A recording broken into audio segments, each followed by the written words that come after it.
Dieu est bon, n'est-ce pas?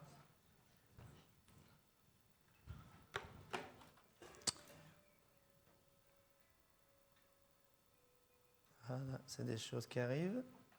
Pas de souci.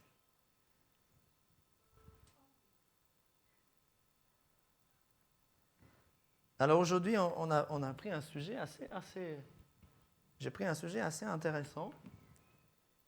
La version meilleure de moi-même. Est-ce que vous pensez qu'il y a une version meilleure de nous-mêmes? Il y a une version meilleure de nous-mêmes, hein? N'est-ce pas? Est-ce que vous vous souvenez de ça? Je ne sais pas, vous fond si vous arrivez à le voir. Vous vous souvenez de cet objet-là? Un attel des années.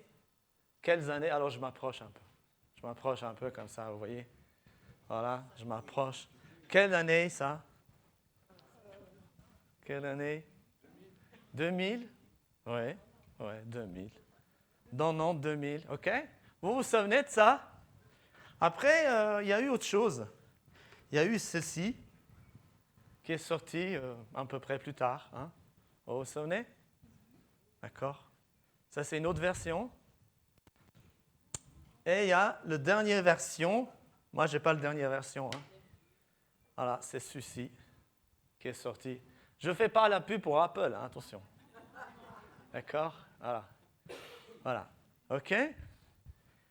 Est-ce que nous, en tant qu'enfants de Dieu, en tant que chrétiens, en tant qu'enfants de Dieu, nous avons une meilleure version? Est-ce que je ressemble à ceci? Ou bien je ressemble à ceci, ou je ressemble à ceci? À quoi je ressemble? C'est une bonne question à se poser. Quelle est ma meilleure version de moi-même? Vous savez, quand le minier trouve un diamant, je crois que c'est le minier, hein, mais ça peut être n'importe qui, il trouve un diamant, est-ce que vous pensez qu'il est déjà prêt, taillé, il brille, c'est merveilleux? Ça arrive, on peut trouver quelque chose de semblable, une belle pierre précieuse, ça existe. Et d'ailleurs, la Bible dit, il y en a qui sont nés eunuques, on ne peut rien faire, ils sont comme ça, ils sont géniaux. OK? Mais c'est vrai, mais qu'est-ce qu'il y a besoin de faire avec ce diamant? Pour qu'il devienne vraiment un diamant qui brille, il doit passer à la moulinette. Combien de fois nous sommes passés à la moulinette? On rencontre un gentil garçon à l'âge de 20 ans, il est super, merveilleux, extraordinaire. Et puis, 2 ans plus tard, on se rend compte que pas du tout. Il n'est pas merveilleux ni extraordinaire. Et après, on rencontre quelqu'un d'autre, et puis après, on se rend compte que ça non plus, c'est pas très génial. Et comme ça, la vie, elle a des contraintes. Nous avons des contraintes dans notre vie. Mais si on veut éviter ces contraintes, c'est quoi? C'est qu'il y a un personnage invisible, immuable, qui connaît tout, qui peut s'exprimer avec tout le monde. En même temps, il est omniscient, omniprésent, il est partout, vous pouvez aller partout, vous pouvez grimper à un arbre, il est là, vous pouvez aller au 20e étage à la tour Haïfa, la plus grande du monde, vous pouvez aller là-bas aussi, il est là, vous pouvez aller dans les profondeurs de la terre, il est aussi là, et vous pouvez toujours en discuter avec lui. Je fais ça, qu'est-ce que tu en penses? Est-ce qu'on l'a vraiment fait, ça? Combien de fois j'ai fait des erreurs? Je n'ai jamais demandé au créateur du monde, au créateur du ciel et de la terre, pour faire quelque chose. Et après, je me suis plaint de lui, en disant, oh, tu vois, mais je ne lui ai pas demandé le conseil. C'est pour ça que pour être une version, est-ce que notre version, c'est l'état dans lequel nous sommes actuellement.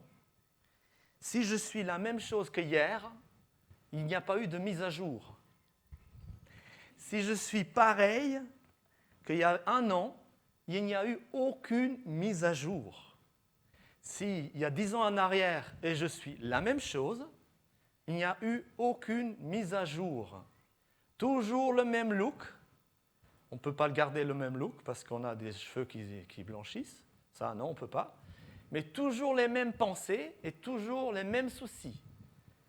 Est-ce qu'un jour, on peut se dire, tiens, je vais recevoir une mise à jour du Saint-Esprit? Vous avez entendu parler de ça? Une mise à jour du Saint-Esprit? Eh oui, ça existe. Il y a une mise à jour où Dieu veut que vous soyez meilleur aujourd'hui qu'hier. Il y a une mise à jour où Dieu veut que vous soyez encore mieux qu'il y a 1 an, mieux qu'il y a 10 ans. Parce que Dieu veut que vous soyez le meilleur. Et c'est pour ça que vous avez des contraintes. Ces contraintes sont là pour vous rendre meilleur. L'obstacle est là pour que vous puissiez apprendre à sauter l'obstacle. Si on évite l'obstacle, on retrouvera l'obstacle. On ne peut pas éviter l'obstacle. D'accord? Et qu'est-ce qu'il faudrait faire pour être une version de meilleure de nous-mêmes? La Bible, elle commence par confiance en Dieu. Je sais que Dieu est là. Je sais que tout ce que je fais, Dieu est là et il m'apprend à marcher. Et chaque épreuve et chaque difficulté, je m'en réjouis parce que je sais. Je ne me réjouis pas de la difficulté. Je me réjouis parce que Dieu va faire quelque chose de ça. C'est différent. On ne se réjouit pas qu'on souffre. On se réjouit parce que Dieu, dans cette souffrance, va m'apprendre quelque chose. Je vais apprendre quelque chose.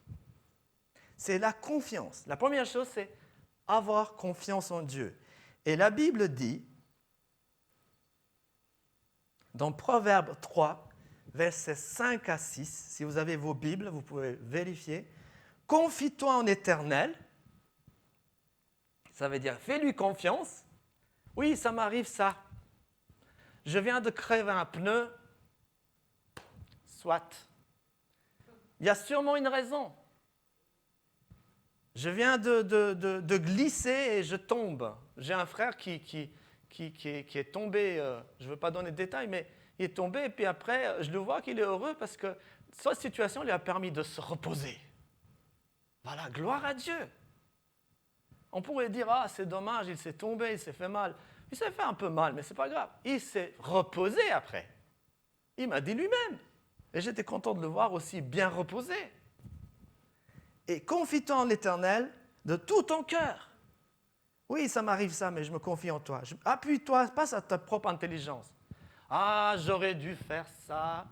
J'aurais dû prendre l'autre route. Il y a moins de clous là-bas. J'aurais dû faire ci, j'aurais dû prendre l'autoroute, j'aurais dû faire ci, etc. Donc, ça, c'est notre intelligence que, ouais, j'aurais dû. Il y a un proverbe qui dit que quand vous cassez la voiture, il y en a plein de routes. Hein. Vous aurez pu faire ça, vous aurez pu. Les gens, ils vous trouveront plein de routes. Et c'est vrai. Reconnais-le dans toutes tes voies. Dans toutes tes voies, dans tout ce que tu fais. Reconnais Dieu là. Si cette chose est arrivée, ce n'est pas Dieu qui l'a peut-être voulu. Des fois, ce n'est pas toujours Dieu qui veut les choses. Mais si Dieu permet certaines choses, c'est pour que vous soyez une meilleure version. OK? Et il aplanira quoi? Vos sentiers. Ça veut dire, vous allez... mon frère qui est tombé, c'était pas drôle. Hein? Moi, je me suis dit, mon pauvre, il n'est pas jeune, etc. Qu'est-ce qui lui arrive? J'étais vraiment un peu inquiet. Je dis, mon Dieu, il n'est pas jeune. Mais après, j'ai discuté avec lui. Il m'a dit, oh, tu sais, ça m'a permis de faire ça. Ça m'a permis de me reposer. Ça m'a permis... Vous voyez? Des fois, on croit que c'est la catastrophe. On croit que c'est des choses qui nous arrivent. Oh là là, c'est la fin du monde. Non, il y a des choses qui arrivent pour vous apprendre quelque chose. Pour vous faire briller un peu plus. D'accord? C'est ça qui est important. La première chose, c'est la confiance. Deuxième chose, c'est amour et compassion. C'est facile d'aimer les gens qui nous aiment. Très facile. C'est facile. Moi, une fois, mon papa m'avait dit, il m'avait traité de tous les noms parce qu'il n'était pas d'accord avec moi. Puis j'ai réfléchi une chose, j'ai dit, papa, tu sais, c'est facile à aimer les enfants qui obéissent à tout. Très facile. Il est génial, il obéit. On lui dit de mettre la poubelle en bas, il le fait, il est super sympa. C'est facile à aimer un enfant comme ça. N'importe qui peut aimer un enfant comme ça, qui obéit à tout. Vous savez, même des gens les plus cruels aiment les gens qui obéissent. Pourtant, ils sont cruels. D'accord ? L'amour et la compassion n'ont rien à voir avec ce que les gens font pour toi ou ne font pas. L'amour et la compassion, c'est quelque chose qui est complètement indépendant de ce que les gens pensent de toi, ce qu'ils font pour toi ou ce qu'ils ne font pas pour toi. L'amour et la compassion, on aime une personne, il n'y a pas de parce que. Mais quand on aime une personne, on l'aime, premièrement, créature de Dieu. Créature de Dieu. Même si le pire crapule, c'est une créature de Dieu quand même. Il a choisi, vous savez, Dieu a dit à l'homme, il a dit, tu sais, j'ai mis devant toi le bien et le mal, choisis le bien. Mais il y en a qui choisissent le mal, on n'y peut rien. Et Dieu d'ailleurs, il ne veut pas qu'on y touche. Il respecte ça. Des gens qui choisissent le mal, ben, c'est leur choix. C'est un Dieu d'amour et de liberté. Il ne veut pas que tu choisisses quelque chose parce qu'on t'a dit de le faire. Bien sûr, on le fait beaucoup ça. Dans notre société, dans plusieurs sociétés, les enfants font ce que les parents leur disent. Et après, ils souffrent parce qu'ils ne sont pas faits pour ça. D'accord ? Alors, amour et compassion. Qu'est-ce que c'est l'amour selon la Bible ? Dans Matthieu 22, 37, 39, « Tu aimeras le Seigneur ton Dieu de tout ton cœur, même quand il pleut et qu'il y a de la tempête, même quand le vent souffle et même quand ça ne va pas. De tout ton cœur et de toute ton âme et de toutes tes pensées. » C'est le cœur, l'âme et les pensées. C'est le premier, le plus grand des commandements. Et voici le second commandement qui est semblable. Tu aimeras ton prochain comme toi-même. On peut dire, mais c'est qui mon prochain ? Je suis tout seul, je ne connais personne. C'est qui ? Ben, si un jour vous n'arrivez pas à démarrer votre voiture, vous êtes embêté, puis voilà quelqu'un il passe et il vous aide à démarrer la voiture. Et c'est ça votre prochain. Le prochain, c'est celui qui vous aide, celui qui est là pour vous dans les moments difficiles. C'est lui votre prochain. D'accord ? Donc, amour et compassion, c'est dans Matthieu 22, 37 à 39. Tu aimeras le Seigneur ton Dieu de tout ton cœur. Déjà, tu commences à aimer Dieu de tout ton cœur, de toute ton âme et de toutes tes pensées. Troisième chose, c'est la sagesse et la connaissance. Jacques dit dans son livre, la première chose à faire quand vous êtes dans une difficulté, c'est de demander à Dieu la sagesse. Vous savez, quand on est excité, qu'on a des problèmes face à nous, on reçoit 15 000 francs d'impôts à payer, on ne sait pas quoi faire, on a tout dépensé, on est embêté avec ça, c'est la fin de l'année, on aurait aimé faire quelques cadeaux, partir en voyage. Et tout d'un coup, vous avez 15 000 francs d'impôts qui vous tombent sur la tête et vous avez complètement oublié ça. Et c'est ce qui m'est arrivé, au moins une fois. Et je croyais que j'étais riche, mais en fait, il ne me restait pas grand-chose dans le compte. Et j'étais dans les rouges. OK ? Et c'est là que vous avez envie, humainement parlant, de ne pas payer ces impôts. Hein ? Vous avez plutôt envie de partir en voyage, comme vous avez prévu. Vous n'avez pas envie de payer ces impôts. Et vous êtes tout d'un coup en colère, et vous avez envie de dire que cet État, c'est nul, etc., et que vous avez des mots qui sortent de vous et que vous n'imaginez même pas. Et vous dites, là, je suis la meilleure version de moi-même.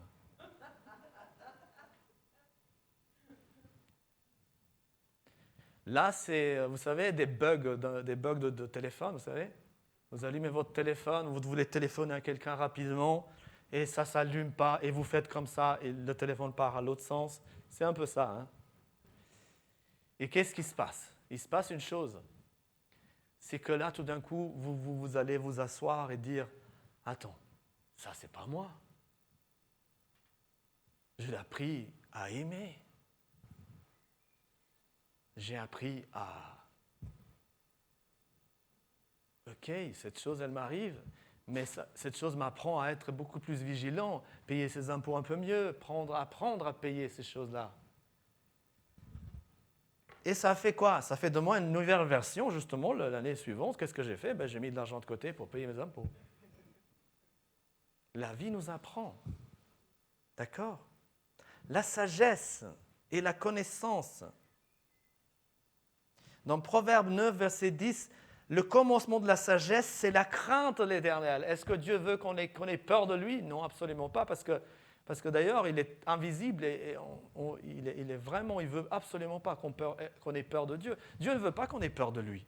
Il n'a jamais voulu qu'on ait peur. Et d'ailleurs, dans la Bible, il a marqué 365 fois « ne crains pas ». N'aie pas peur. Tous les jours, donc tous les jours, il te dit « n'aie pas peur ». Mais la crainte de l'Éternel, c'est quoi la crainte? Cette crainte qui parle ici, c'est une crainte de faire quelque chose qui n'était pas juste pour ma vie. Parce que vous savez, Dieu a un plan pour toi. Dieu a un plan pour toi. Et ce plan, tu peux dire « ça m'intéresse » ou tu peux dire « ça ne m'intéresse pas ». Et dans ce plan, il y a des terrains qui sont aplanis pour toi et tu vas recevoir une bénédiction qui sera quoi? La paix de Dieu en toi, l'amour de Dieu, la bénédiction. Vous savez, vous pouvez avoir l'argent, le monde entier, si vous n'êtes pas heureux, ça ne sert à pas grand-chose. Mais dans l'autre sens aussi, vous pouvez être heureux et merveilleux, mais si vous n'avez pas un sou dans la poche, ça ne va pas non plus. Il faut un équilibre. Il y a des gens qui disent qu'ils sont hyper spirituels, ils sont merveilleusement bien, mais ils n'ont pas un rond dans leur banque. Ce n'est pas ça non plus, d'être béni. Être béni, c'est d'avoir aussi de quoi manger et se nourrir et de se réjouir. Et d'être béni, c'est aussi d'avoir aussi la joie et la paix. Il faut un équilibre dans tout ça. Un avion ne vole pas avec une seule aile. Il a besoin des deux ailes pour voler. Si tu mets qu'une aile, ça ne joue pas. On a besoin de ça et de ça, les deux choses. D'accord? Le commencement de la sagesse, c'est la crainte de l'Éternel. Et la science des saints, c'est l'intelligence. Dieu nous donne une intelligence pour gérer nos émotions. Vous ne pouvez pas dire, je vais maintenant trouver un moyen pour que je n'ai plus peur. Ça, vous ne pouvez pas le faire. Vous pouvez gérer la peur, surmonter la peur par l'amour, par la bénédiction de Dieu. Vous pouvez la diriger, la canaliser. Quelqu'un qui est en colère tout le temps, j'avais un frère qui était tout le temps en colère. Je dis, frangin, pour la colère, elle est en toi. Tu ne peux rien faire avec la colère, à part la diriger ailleurs. Si tu es en colère, ne te mets pas en colère contre ta femme, mais va plutôt mettre en colère contre ton arbre. Lui, il ne te dira jamais rien. Mets-toi en colère contre quelque chose qui n'agit pas, contre une grosse pierre. Va taper contre un truc, t'énerve-toi un moment, et puis c'est bon, ça passe. La colère, on ne doit pas le garder. C'est comme une cocotte minute, elle explose, boum. Si quelqu'un est en colère, qu'est-ce que la Bible dit?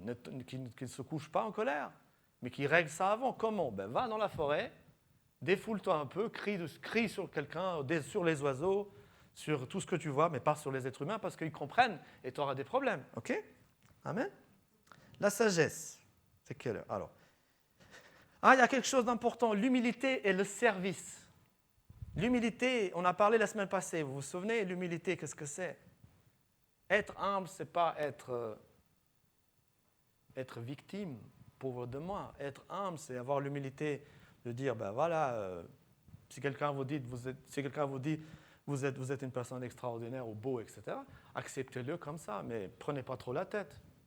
Si vous êtes beau et merveilleux, c'est grâce au Créateur. C'est même pas grâce à vous. On pourrait même dire grâce à vos parents, parce que sinon, s'ils n'avaient pas décidé de vous mettre au monde, vous ne serez même pas là. OK? Humilité et service. Le service, vous savez, il y a, selon Gary Chapman, c'est un écrivain qui a écrit un livre, ça s'appelle « Les 5 langages d'amour ». Je ne sais pas si vous avez lu. Il dit qu'il y a 5 langages d'amour. Mais il dit aussi que parmi ces 5 langages, il y a plusieurs dialectes d'amour. Le premier des langages, c'est les services rendus. Ce n'est pas un premier, mais c'est un des langages. C'est moment de qualité. C'est... comment ça s'appelle maintenant? Je ne les ai plus en tête. C'est quand on écoute les moments de qualité. Et puis, voilà, je suis désolé, ça m'est sorti de la tête. Pardon? Les cadeaux, etc., etc. Bon, vous pouvez lire ce livre, c'est magnifique. Voilà. Désolé, là, je ne l'avais pas tout en tête. Donc, dans Matthieu 18, verset 4, « Si donc quelqu'un s'humilie comme un petit enfant, il est le plus grand dans le royaume de Dieu. » Pourquoi comme un petit enfant? Parce qu'un petit enfant, il est honnête. Il est joyeux, il rit. Il n'est pas content, il pleure. Il veut quelque chose, vous savez. Bon, nous, on a appris à nos enfants à la caisse de ne pas demander des bonbons. Mais au début, ce n'était pas facile. Ils voulaient toujours des bonbons. Et d'ailleurs, dans les Migros, Migros et Coop, ils sont très intelligents. Ils mettent justement les bonbons à cette taille-là, à cet endroit-là, les meilleurs bonbons. Ils les voient comme ça. Ils sont bien dirigés. Et puis un jour mon fils était petit, il me dit « Papa, je veux un bonbon. » Je dis « Écoute fils, je vais te donner un bonbon parce que je sais que tu vas te rouler par terre. Et j'ai pas le choix là. Tu m'as coincé. » Et j'ai dû acheter des bonbons. Après, en fait, si j'avais continué dans cette directive, la roulade, elle était exigée. Donc, la prochaine fois, quand je vais au Migros avec lui, il se roulait par terre parce qu'il voulait tout le rayon. Mais ça devenait trop cher pour moi. D'accord? Et j'ai dit à mon fils, tu sais, fiston, la dernière fois, je t'ai acheté des bonbons, mais là, je ne veux pas t'acheter de bonbons. Je ne pouvais pas lui dire que je ne pouvais pas. Si je pouvais, je dis non, je ne veux pas. Mais pourquoi? Mais parce que je n'ai pas envie. Il commence à se rouler par terre. Je dis, écoute, c'est bien, comme ça tu nettoies bien le carrelage. Vas-y, un peu plus loin là-bas, c'est un peu plus sale.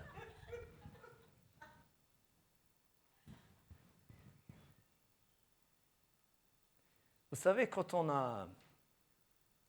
c'est comme ça qu'il a appris à être une nouvelle version aussi, lui. Et la prochaine fois, il s'est bien roulé par terre, mais ça n'a rien changé. Je vais continuer comme ça. Et ensuite, on leur a appris à être ferme quand on dit non, c'est non. Mais pourquoi tu dis non? J'ai envie de dire non. Des fois, il n'y a pas d'explication. Avec Dieu, c'est pareil. Il te dit non, tu ne sais pas pourquoi. Donc, si donc quelqu'un s'humilie comme un enfant... Vous savez, les enfants, ils sont champions. Hein. Vous savez, moi, j'ai 2 enfants et ils sont très champions. Un de mes enfants allait négocier quelque chose avec sa maman. Et ensuite, il venait négocier quelque chose avec moi. Mais c'était la même chose. « Papa, je peux sortir dehors ?» Qu'est-ce qu'elle t'a dit, maman? Mais elle m'a dit non. Oh, mais c'est dommage, parce que je suis d'accord avec elle. Mais tu essaies de la convaincre qu'elle dise oui. Vas-y. Mais maman dit oui. Non.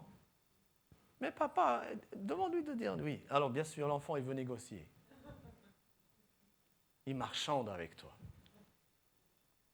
Vous connaissez, non? Je me rappelle un frère, il m'a raconté une fois, il m'a dit que j'avais acheté des baskets Nike à mon fils. Et je lui avais dit qu'avec les baskets Nike, on peut courir plus vite. Et il était tout content. Papa, est-ce que je cours plus vite? Bien sûr, regarde. Beaucoup plus vite. Vous savez, les enfants croient tout. Ils ont la foi. Vous savez, je vais vous raconter un truc vraiment drôle. C'est que notre fils, il n'aimait pas manger. Ce n'était pas son truc. Il aimait jouer, mais pas manger. Manger, ce n'était pas son truc. Et puis un jour, on était à la piscine avec Joanne et on s'est dit, chérie, c'est un gros problème. Notre fils est tellement maigre. Premièrement, on a peur que ça souffre trop. Et deuxièmement, on a peur du SPJ, on dit SPJ, le service de jeunesse qui s'occupe des enfants. Et deuxième fois, j'ai dit, mais chérie, mais franchement, moi je suis inquiet. Bon, dans la piscine, c'était sympa parce qu'il pouvait flotter. Non.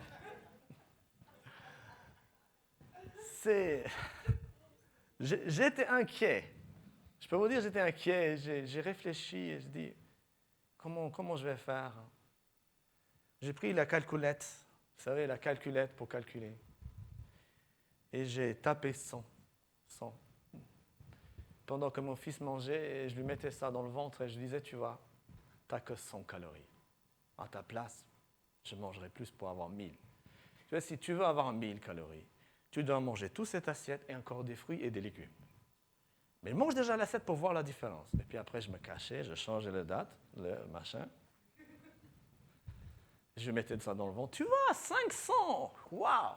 Bravo! Et c'est comme ça qu'il a continué à manger. Et il a mangé à fond. Il est devenu plus costaud. Vous savez, c'est peut-être pas juste ce que j'ai fait pour lui, mais c'était le seul moyen de le faire manger. Et aussi, une chose que j'utilisais pour les enfants quand ils étaient petits, c'est qu'ils ne voulaient jamais mettre les chaussures. Venez, on va sortir dehors pour se promener, mettez les chaussures. Non, ils ne voulaient pas. Et je disais, le premier qui met les chaussures, gagnez. Gagner quoi? Mais rien, c'est juste gagner. Ils voulaient gagner, les deux voulaient gagner. Et ils mettaient les chaussures. Vous savez, le Saint-Esprit, il nous donne des moyens. D'accord? Parce qu'un enfant, lui, il croit. Qu'est-ce que j'ai gagné? Il ne m'a même pas demandé qu'est-ce qu'il va gagner. Rien, il n'a rien gagné. Mais il voulait être le premier. Et on veut tous être le premier. Et on veut tous briller. On veut tous être une meilleure version de nous-mêmes. D'accord? Persévérance et foi. Dans Hébreux 12, verset 6, ne vous laissez pas abattre par l'épreuve, car le Seigneur corrige ceux qu'il aime. Parce que l'épreuve est là pour vous aider à aller plus loin, pour vous aider à devenir meilleur, pour vous aider à briller plus. C'est pour ça qu'elle est là, l'épreuve. Amen. Maintenant, voici les caractéristiques d'un disciple, parce qu'on veut être un disciple, on veut être quelqu'un de discipliné, on veut être quelqu'un qui réussit dans sa vie, on veut être quelqu'un qui... Moi, je ne veux pas être ça, hein. Je suis désolé, c'est passé, ça. J'aimerais être plutôt comme ça, vous êtes d'accord avec moi? Alors, j'aimerais être plutôt quelque chose de plus actuel, ok? Et voici les caractéristiques d'un disciple. Alors, qu'est-ce que c'est un disciple? Il a foi et confiance. Premièrement. 2. Il prie. C'est quoi la prière? La prière, c'est aller parler avec Dieu. Je ne suis pas d'accord avec toi, Dieu. Tu m'as fait trop petit. Tu ne pourrais pas me rallonger un peu? Vous pouvez dire ça à Dieu. Parce que vous savez, Einstein, ce qu'il a fait? Albert Einstein. Vous avez entendu parler d'Albert Einstein? Albert Einstein était très connu, scientifique. Il s'est occupé, il a fait la théorie de la relativité, je ne sais pas quoi, je ne me rappelle plus. Dans son cabinet, il avait 2 chats, et ces 2 chats s'ennuyaient. Et puis, il s'est dit, je vais faire 2 trous.